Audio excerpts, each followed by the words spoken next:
watched it, the link is in the top of the description, or there's going to be an info card at the top right of the screen, which you can click or tap right now. Chapter 1 is about the Western United States, and today we're continuing on Oregon. But first, I know I've been missing. I will talk about that at the end of the video. But without further ado, let's get started. This one's gonna be a bit of a longer one, so sit back, relax, and let's get started. Margaret Mary Kohler, missing, February 20th, 2011, Cummins Creek Wilderness, Siuslaw National Forest, Oregon. Age of disappearance, 53. 53-year-old Margaret Kohler left her seaside city of residence, Walport, and made the short drive on Highway 101 to a favorite location. She liked to hike with her 5-year-old Labrador Collie mix, Roscoe. She drove her 2003 Toyota Sienna minivan south through Yakutas, continuing on an additional 4.5 miles where she made a left turn onto Cummins Ridge Road. Margaret drove for almost 5 minutes near the end of the road and parked. She took her dog out of the van, and Margaret vanished. Miss Kohler had told a close friend where she was heading for her walk, and the friend thought she was headed to hike and possibly pick mushrooms. The Ridge Road was a location that Margaret went regularly to walk with Roscoe. Margaret was last seen at her home at noon on February 19th and reported missing on February 20th.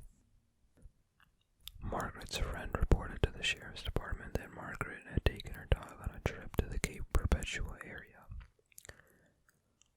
Lane and Lincoln County Sheriffs, United States Forest Service, and Oregon State Police all searched for Margaret. Local search and rescue teams worked the area where she was supposedly heading and found nothing. On March 3rd, a United States Forest Service law enforcement officer found Margaret's van on Forest Service Road 1051 in the Cummins Ridge Trail area. The vehicle was unoccupied, and a massive search of the immediate area failed to find Margaret or Roscoe. Bloodhounds were brought to Margaret's vehicle and failed to find a scent they could track. Yakuts Fire District personnel and Marion County sheriffs joined forces, already looking for Margaret along the trail. On March 5th, just 2.2 air miles south of Margaret's vehicle, searchers found Roscoe walking in the area of 10 Mile Creek. The dog was in good health and was taken by Lincoln County Animal Control. Deputies attempted to get Roscoe to lead them to Margaret, but it didn't work. Margaret Kohler has not been found. Summary. The area where Margaret disappeared is in the Cummins Creek Wilderness in the Siuslaw National Forest. The area has steep mountains with extremely thick vegetation. This region of the Oregon coast can get anywhere from 40 to 100 inches of rain annually. Parts of the forest in this area can almost appear like a rainforest. The road where Margaret's vehicle was found is just south of Neptune State Scenic Viewpoint in a coastal area called Devil's Churn. This is an area that gets significant vehicle traffic, and it would take a local to know where the road led that Margaret was taking. Friends of Miss Kohler indicated that she knew the region well and went to pick truffles and walk her dog around regularly.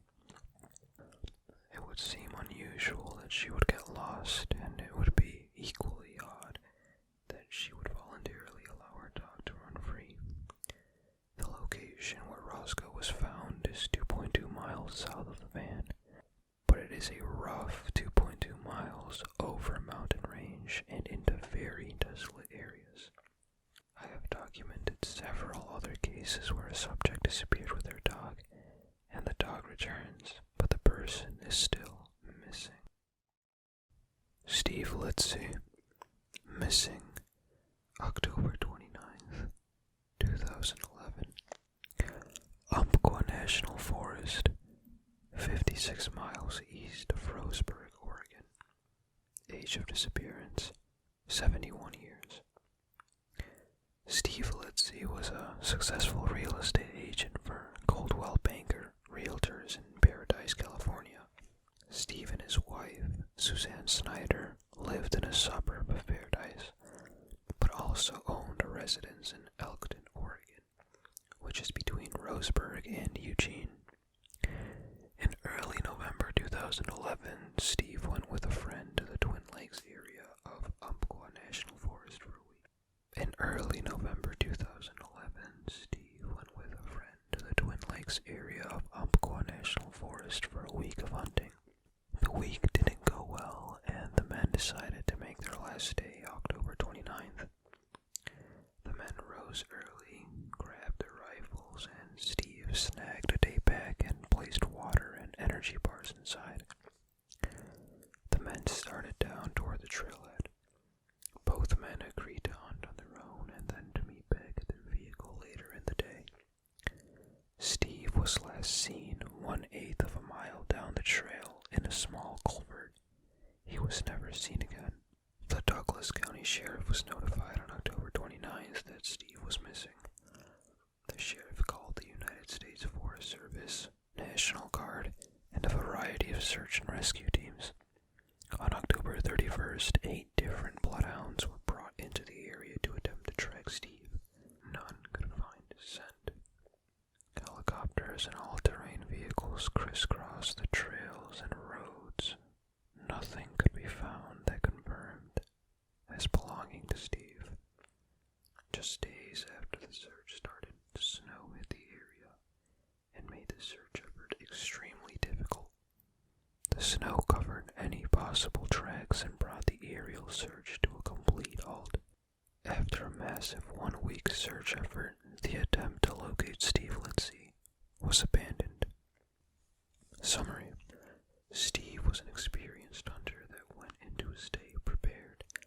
He had supplies, was dressed correctly, and told someone where he was going, and knew the area well. Steve had a firearm and knew that if he was in danger, to fire off 3 rounds. Nobody ever heard any calls for help. The local sheriff, Forest Service, and National Guard all supplied the normal amount of resources that they dedicated to locating missing people. The location where Steve disappeared has a troubling past. I have written extensively about this area in Missing 411 in western United States. This north-south corridor through the Cascades has a history of people disappearing and sometimes killing them. Crater Lake National Park is just 16 miles southeast from the Twin Lakes. The park and its surrounding area have a long history of people vanishing and the majority never being found.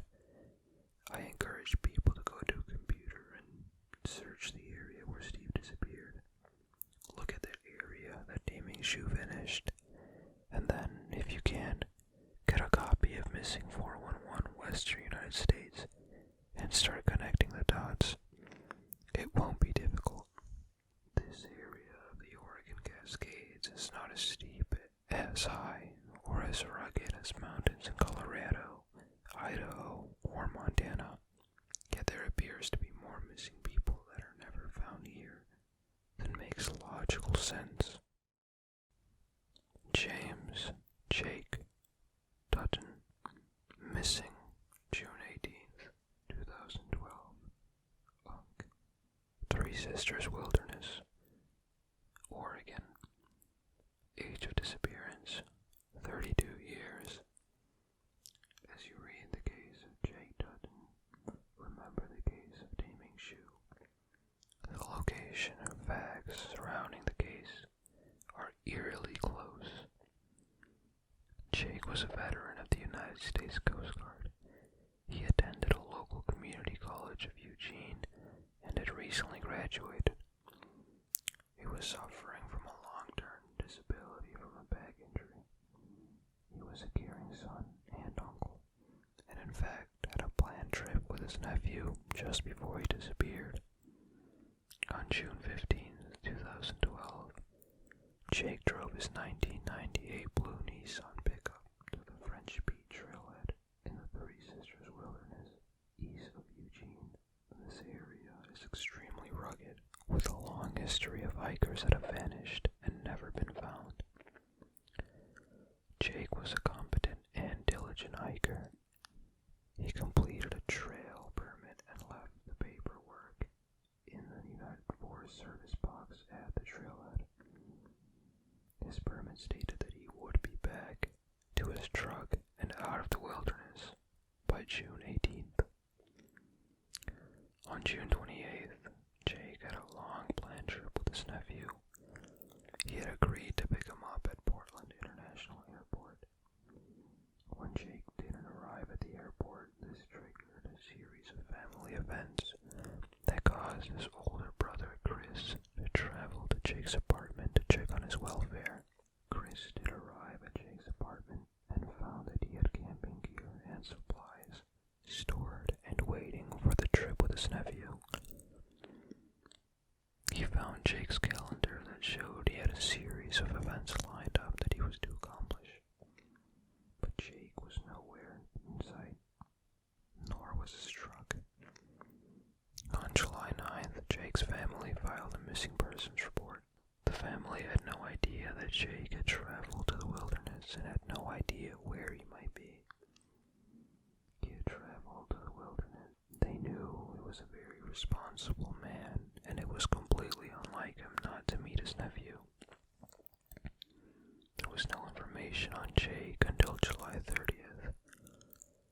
The missing persons report filed on Jake made its way to the United States Forest Service, USFS, who happened to see his abandoned truck in the Mackenzie Pass area near the French Peak Trailhead.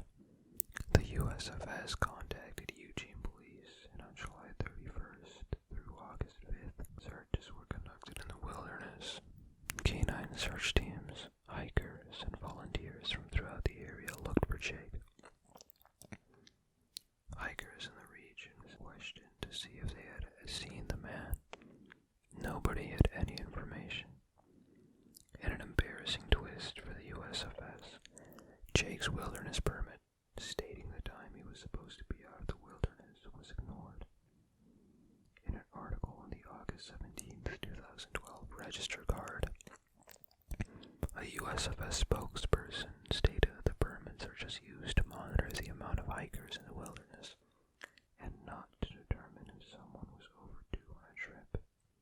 They further stated that they do not regularly pick up wilderness permits.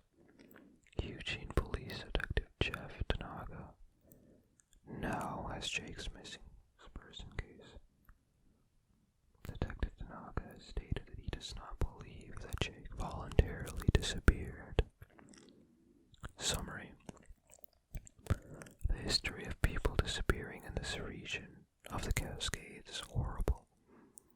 I do not believe that a Eugene police detective would understand the number of individuals who have simply vanished and never been found. Nothing from these people, equipment, or clothing has ever been found. Daming's map was the only item.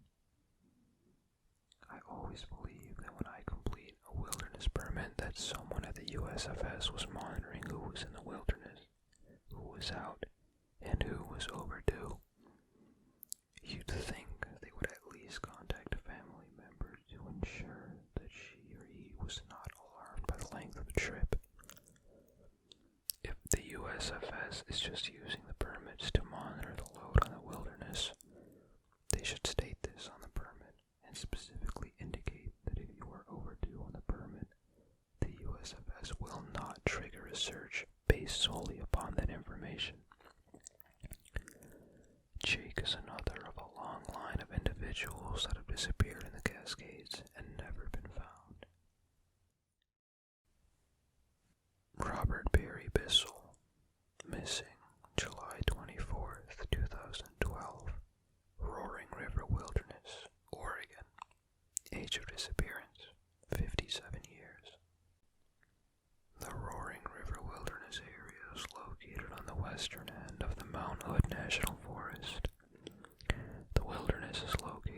approximately 15 miles from downtown Portland and an equal number of miles south of the Washington state border. The wilderness designation means that no motor vehicle of any type is allowed inside the region, and there is no logging of any old-growth trees. When you observe the area by air, you'll notice much logging in the surrounding area, but significant old growth in the designated area.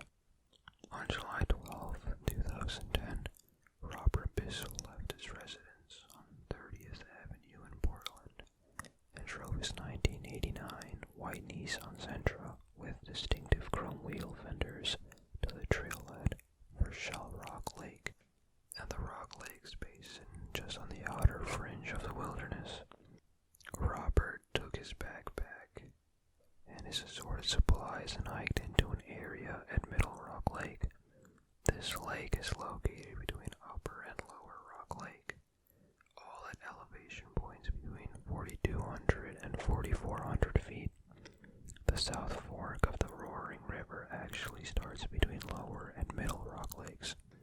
Middle Rock Lake is the largest of the three lakes at approximately 1,500 feet long and 600 feet wide at its widest point. Robert placed his tent in a large grove of trees, a very peaceful location. He left the tent carrying his fishing pole and tackle box and leaving everything else behind. On July 19th, Robert's brother Michael hiked into an area to meet him and couldn't locate him. He left a note on Robert's Nissan at the trailhead parking lot asking him to contact the family.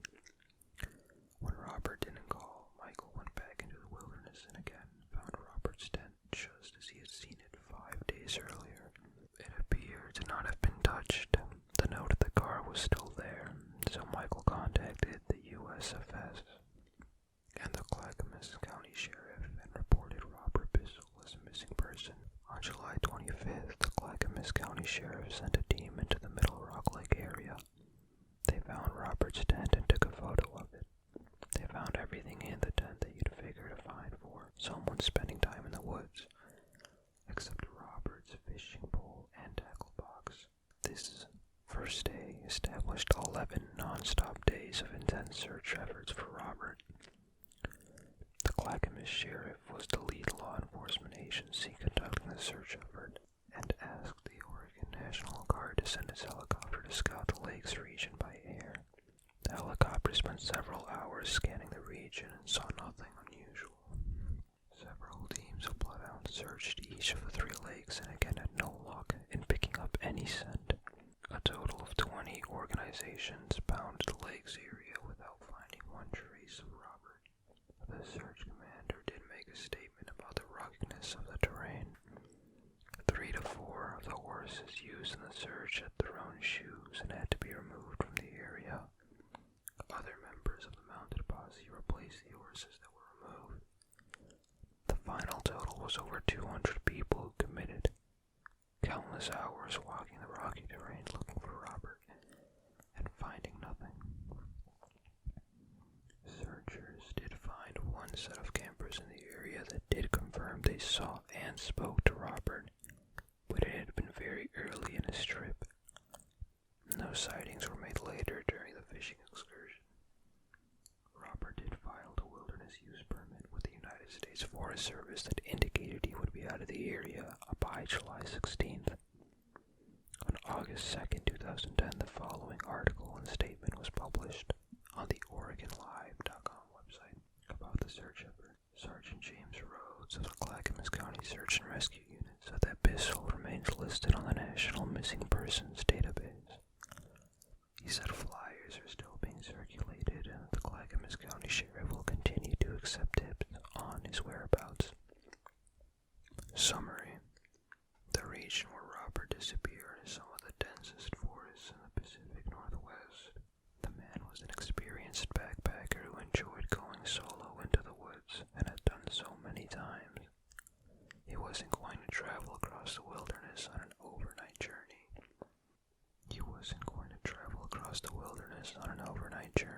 He was going fishing at one of the nearby lakes, and this should have been a fairly easy search.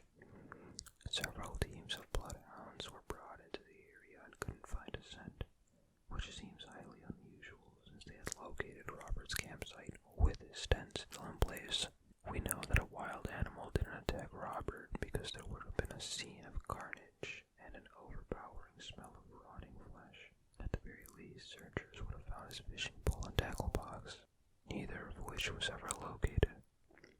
Helicopters couldn't find a heat signature, planes could not spot anything unusual in the sky, and ground troops could not locate any footprints in the area. I have written about other unusual disappearances just 10 miles north of Robert's tent in an area named Larch Mountain. The Cascade Mountain Range, starting just north of Medford and traveling north into Washington, has some of the most unusual and troublesome disappearances that we've documented. That was Missing 411 North America and Beyond by David Paulides. Firstly, I'd like to say thank you so much for spending some time with me and listening to this story. I hope that you enjoyed it, and if you'd like to see more of this book, please let me know in the comments. And now, to what I was getting at the beginning of the video. If you made it this far, thank you, but the reason I've been missing or been on a hiatus was because school started up again for me, and I've been focusing a lot on school I was in a place where I needed to focus more on that than on this channel, because in one of my earlier videos I say that this channel is a way for me to have some creative outlet and just be able to do something I enjoy, which I do and I still do. But that's the reason I haven't uploaded, but I'm on winter break now and I finished all my finals, and I hope that everybody's their finals done as well, and you can just relax and enjoy this break. Thank you so much for those of you who still stuck with me and are commenting regularly. I appreciate every single one of you, and it means a lot to me. It means the world to me that you guys still show support, so thank you so much.